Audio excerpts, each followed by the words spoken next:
everybody. Today I had temperatures where I live reach 107 degrees, which is pretty common this time of the year in the South.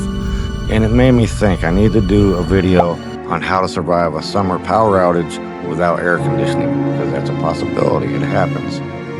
If the power goes out during 100 degree plus weather, your house can turn into an oven. And most people will make one critical mistake.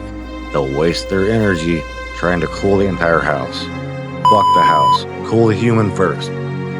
With nothing more than water, a few pieces of cloth, homemade window coverings, and carefully selected broom, you can dramatically improve your family's chances of getting through a summer blackout safely.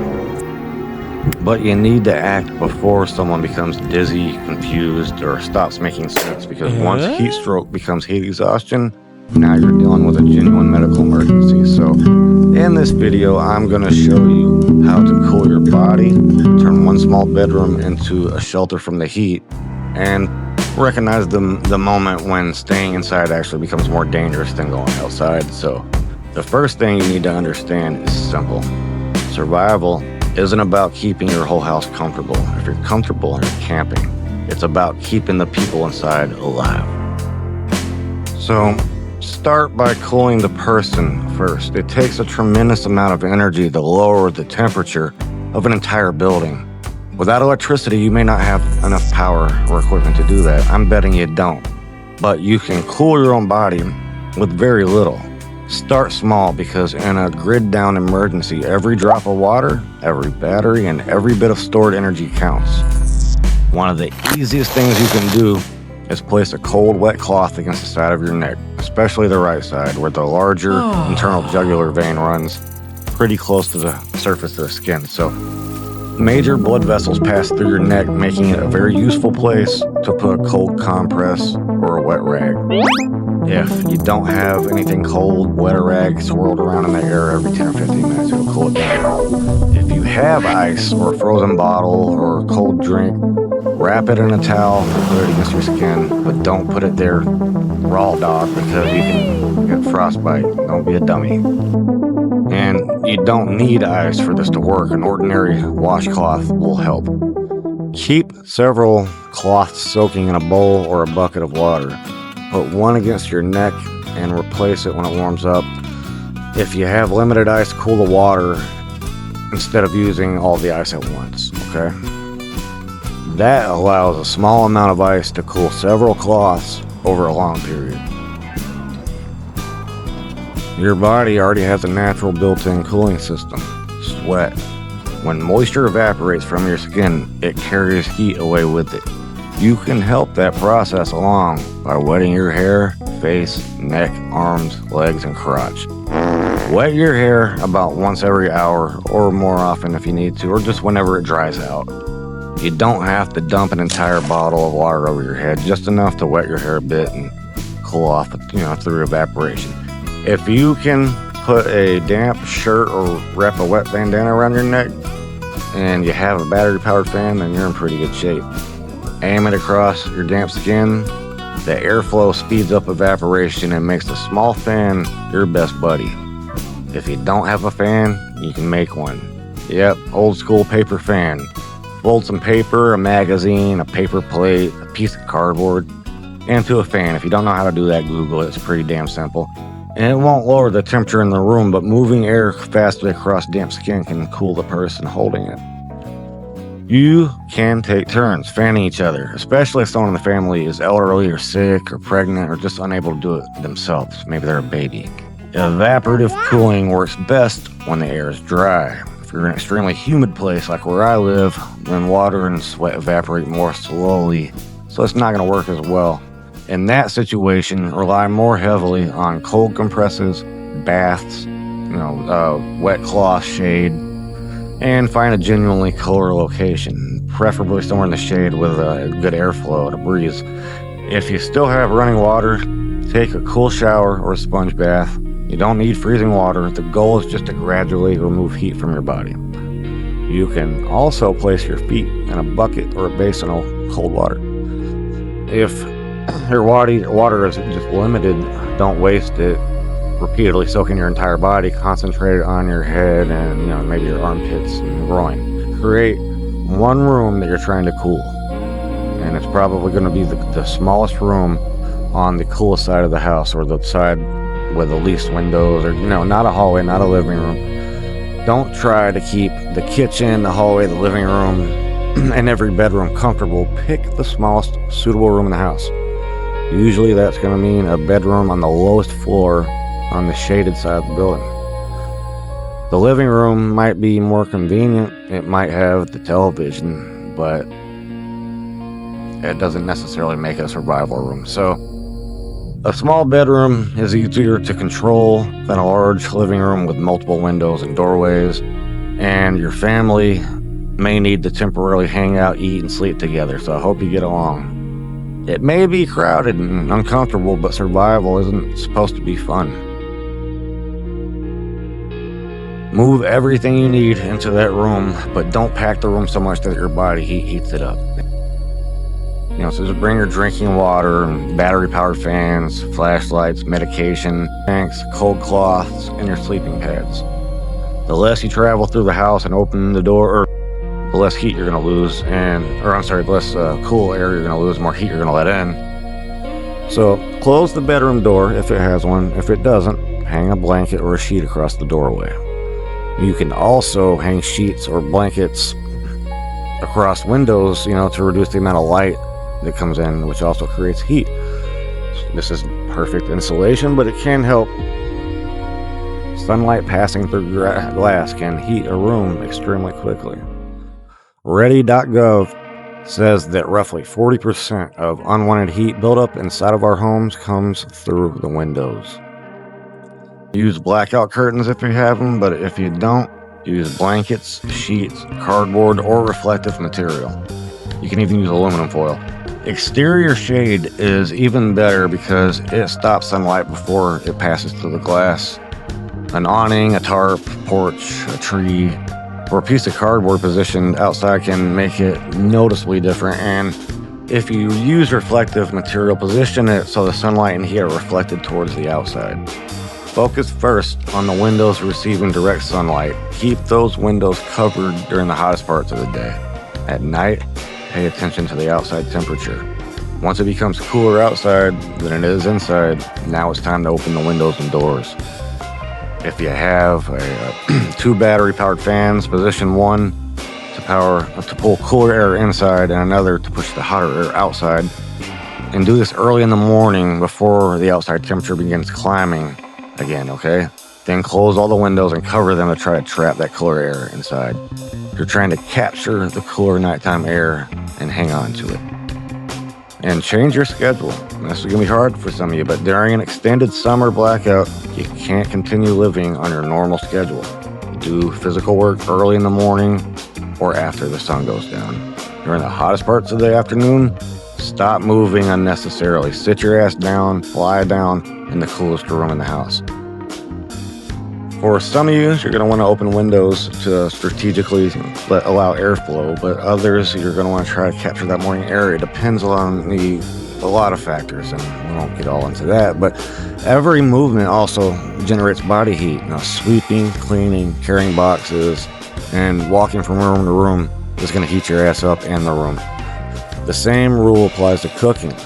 Don't use your oven if you don't have to. Don't use the stove, especially if you don't have to. During the hottest part of the day, don't cook, I would say. And if you're going to, do it outside on a grill. Hell, start a fire, cook over the fire if you have to. But eat foods that require little or no cooking, or do it outside. But never bring a charcoal grill or a propane camp stove or a generator inside your home, your basement, your garage, or an enclosed porch. These devices produce carbon monoxide. You can't smell it, you can't see it, and it'll kill everyone in your family. A generator must remain outdoors and away from the vents. Dress for the emergency. Wear loose, lightweight, light-colored clothing.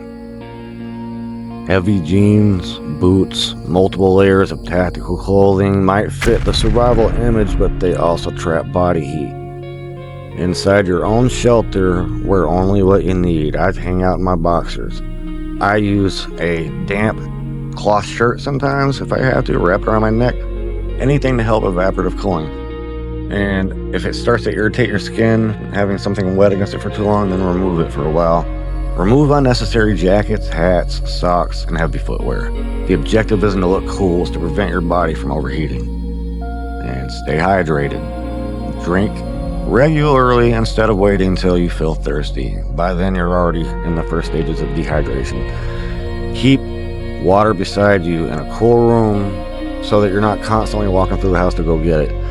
If you have something cold to drink, use it. A cold drink can help cool you internally while replacing the water you're losing through sweat.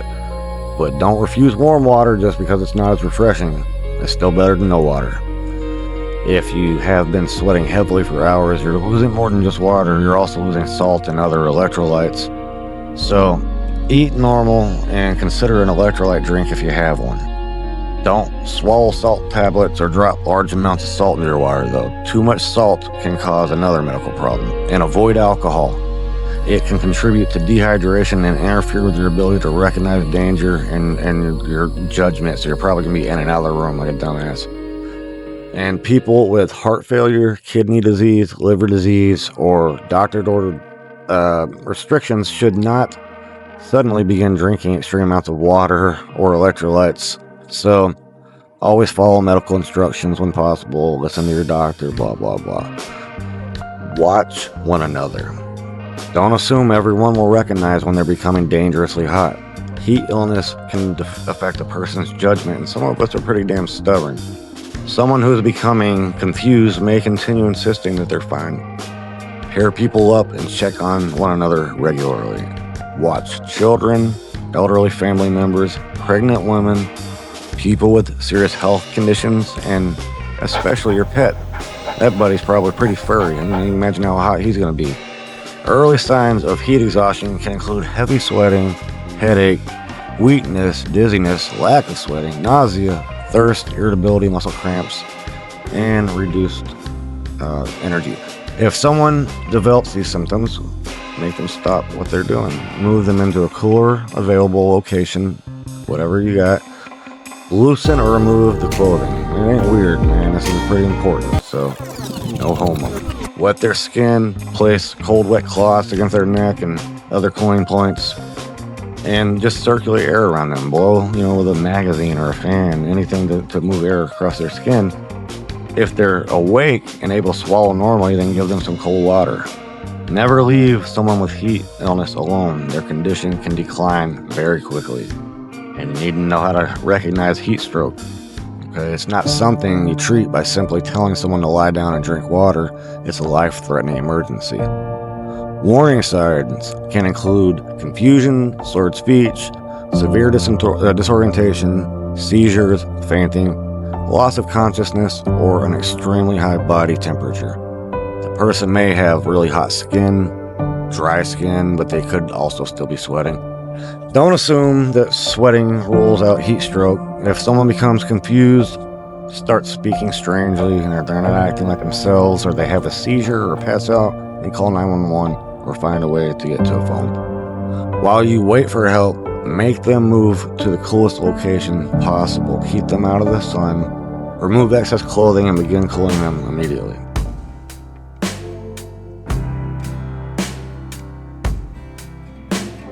If it can be done safely, cold water immersion is one of the fastest ways to cool someone experiencing heat stroke. So get them in a swimming pool or something, but don't force a confused or unconscious person to drink, because you can cause them to choke.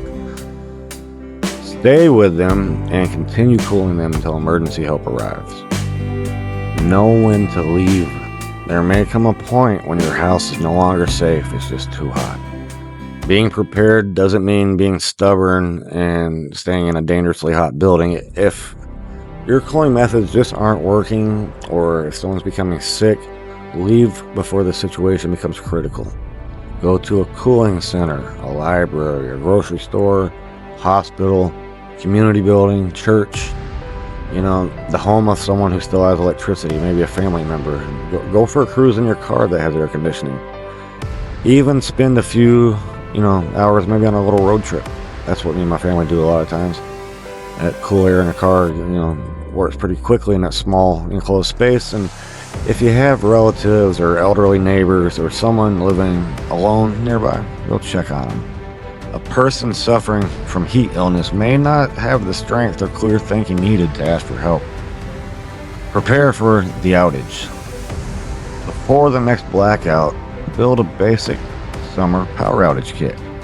Store drinking water, electrolyte drink mix, battery-powered fans, extra batteries, cooling towels, spray bottles, reflective window coverings, a power bank, a generator, a thermometer, and probably maybe a radio, a battery or a hand crank radio. Freeze bottles of water ahead of time. It's another thing I do. They can help keep your food cold for way longer, and they can also serve as cooling packs and provide safe drinking water after they thaw. Keep reusable cold packs also. If you have backup power, prioritize the equipment that directly protects life. Medical devices, a CPAP, communications, battery charger, fan, maybe a AC unit itself, a small window unit if you have a big enough generator. I've done it. Don't waste limited power trying to run every appliance in the house. And the most important thing to remember is this: cool the person first, then cool the smallest room you can. Block sunlight before it enters the house. Isolate one bedroom. Wet your hair and your skin. Use evaporation. Place cold, wet clothes against your neck and other major cooling points. Drink water regularly. Rest during the hottest hours of the day.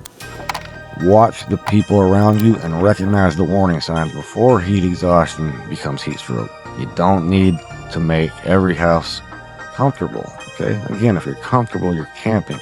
You only need to cool yourself and your family enough to survive and maybe get some sleep.